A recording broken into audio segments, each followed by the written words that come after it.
আসসালামু আলাইকুম। আজকে পরিচয় করিয়ে দিব আমার ছোট বোন বর্ষা। যদিও ছোট বোন এই কারণ স্টুডেন্ট হিসেবে তো আমি কখনো দেখি নাই। ও এবং আন্টি, শ্রদ্ধেয় আন্টি আমার। সো তুমি তোমার ওপিনিয়ন ব্যক্ত করো কিভাবে তুমি এই বিশ্ববিদ্যালয় ভর্তি পরীক্ষায় বিবিএতে 34তম হয়েছো। আসসালামু আলাইকুম। আমার নাম তাসফিয়া ইফরাত বর্ষা। আমি চট্টগ্রাম বিশ্ববিদ্যালয়ের সি ইউনিটে 34তম হয়েছি।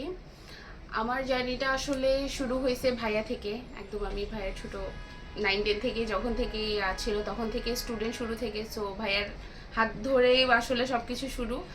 তো আমি সবসময় ভাইয়ার কাছ থেকে আমি সবসময় সাজেশন পাইছি যে তুমি চালায় যাও, তুমি পারবা।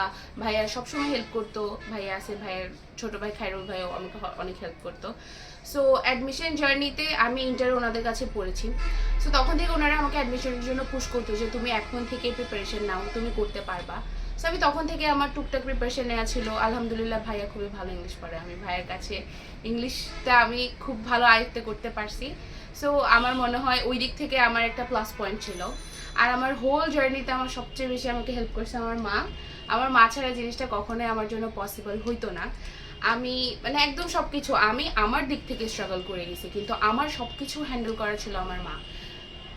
আমি যতটুকু কষ্ট করছি আমার চেয়ে দ্বিগুণ কষ্ট আমার মা করছে। কারণ টাইম টু টাইম আমাকে খাওয়া দাওয়া করা, আমার টেক কেয়ার করা, আমার প্রত্যেকটা জিনিসের দেখভাল করা, আমি যে কোচিং করতেছি, আমি যে কলেজে আসা যাওয়া করতেছি, সব কিছু আমার মাই একা করছে।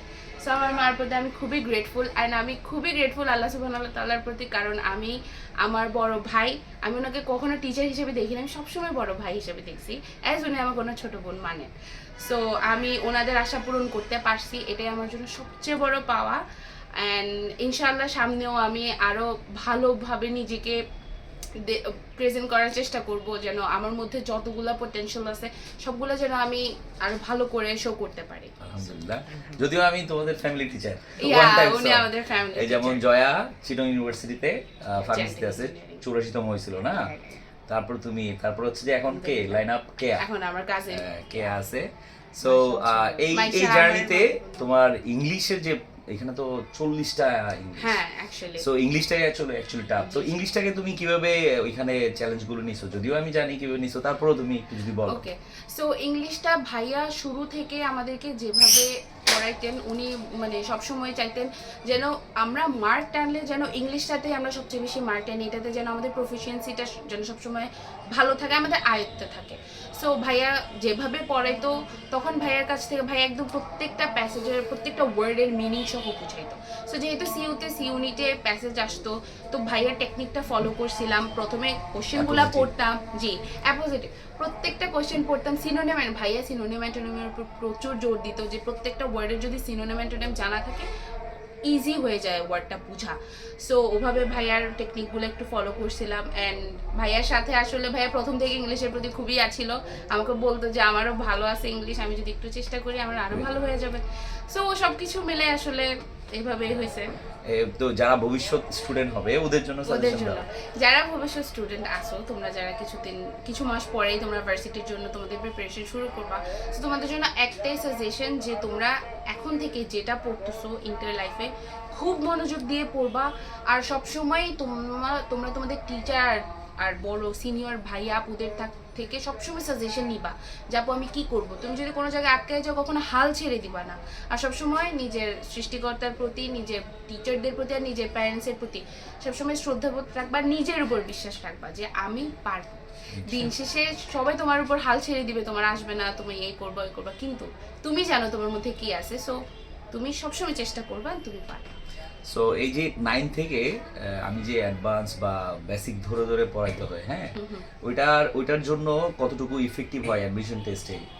ওইটা ওইটা সবচেয়ে বড় প্লাস পয়েন্ট যে তোমার যদি বেসিক একদম ফাউন্ডেশনটা যদি তোমার একদম মজবুত হয়ে যায়, তাহলে তোমার উপরে গিয়ে তোমার আর কোনো চিন্তাই করা লাগবে না। তুমি যদি 9-10 থেকে প্রত্যেকটা প্যাসেজ কিভাবে পড়তে হয়, কিভাবে অ্যান্সার করতে হয়, এটা তোমাকে ইন্টার লাইফে যেমন তোমাকে অনেক হেল্প করবে, তোমার টাইম অনেক বাঁচাবে।